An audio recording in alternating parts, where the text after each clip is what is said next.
তুমি তোমার জীবনের উদ্দেশ্যটাকে ফিক্স করো।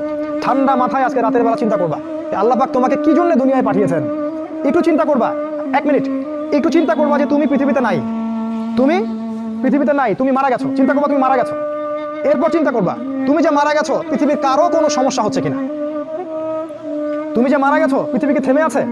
তোমার পরিবার থেমে থাকবে? তোমার শিক্ষা, তোমার বন্ধু বান্ধব, তোমার আত্মীয়স্বজন কেউ থেমে থাকবে? কেউ থেমে থাকবে না। তুমি পৃথিবীতে থাকো বা না থাকো, কারো কিছু আসে যাবে না। আল্লাহ পাক তোমাকে যে পৃথিবীতে রেখেছেন একটা সুযোগ খালি দিয়েছেন, যাতে তুমি আল্লাহর দ্বীনের জন্য কিছু করতে পারো। এটাই আল্লাহ তোমার কাছে চান, আর কিচ্ছু চান না। আর কিচ্ছু আল্লাহ তোমার কাছে চান না। আল্লাহ চান তুমি একজন ভালো মানুষ হও, ভালো মুসলিম হও এবং দ্বীনের জন্য কিছু খেদমত করে পৃথিবী থেকে বিদায় নাও। এই দিন তুমি ছাড়াও বিজয়ী হবে ইনশাআল্লাহ। তুমি থাকো বা না থাকো, এই দিন কিন্তু বিজয়ী হবেই। হয় তোমাকে নিয়ে হবে অথবা তোমাকে ছাড়াই হবে।